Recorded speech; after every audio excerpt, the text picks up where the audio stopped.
When you're ready to either open your image in Photoshop or save out the image bypassing Photoshop, you want to make sure that you pay attention to your workflow settings. So let's click on this hyperlink to see what those workflow settings are. The first thing that you can change is your working space.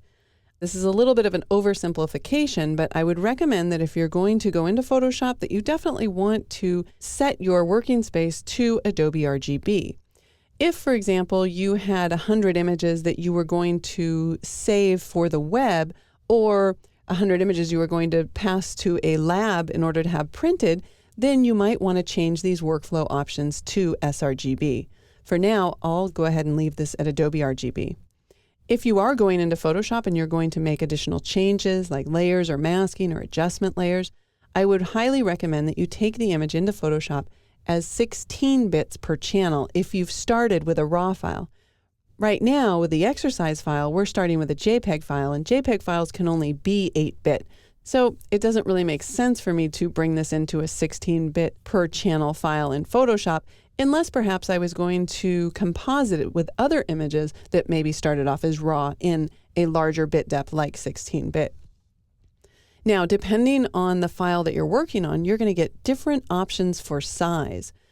Right now, because I've saved this as a smaller file size, I only have the native size that we're working on, plus 2 sizes that I can resample this image up to make it larger. If you started off with a RAW file, not only would you have 2 options for resampling up the file, you'd have 2 options that had minuses after them so that you could resize your image down if you didn't want it this large. As for resolution, that depends on where you're going with the file. If I knew that I was going to print this, I could leave it at 240, or I could even go up to maybe 300 pixels per inch. If I was going to post this image on the web, then I'd probably want to bring this down to 72 pixels.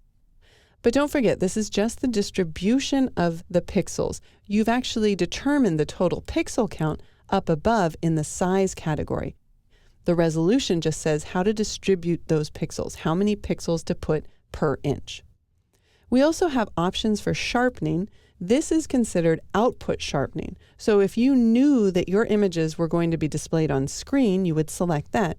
If you knew you were going to print to glossy paper or matte paper, you would choose one of those options. And then you can kind of dial in whether you want a low, standard, or high amount of sharpening. If you're not sure where the image is going, or if you're going to refine it further in Photoshop, I would suggest that you leave this set to none, because you don't want to sharpen for a specific output device and then make a bunch of changes or corrections in Photoshop, because you might be amplifying that sharpening. Finally, we have the option to open into Photoshop as a smart object. That's a little more advanced. We'll get into that in later tutorials, so for now we'll just leave that unchecked. We'll go ahead and click OK. As you can see, those options are really quite important, yet they're very easy to overlook because of this very small hyperlink down here. To create the correct file for your workflow, be sure that you check these workflow settings before using the Save option or before opening your files into Photoshop.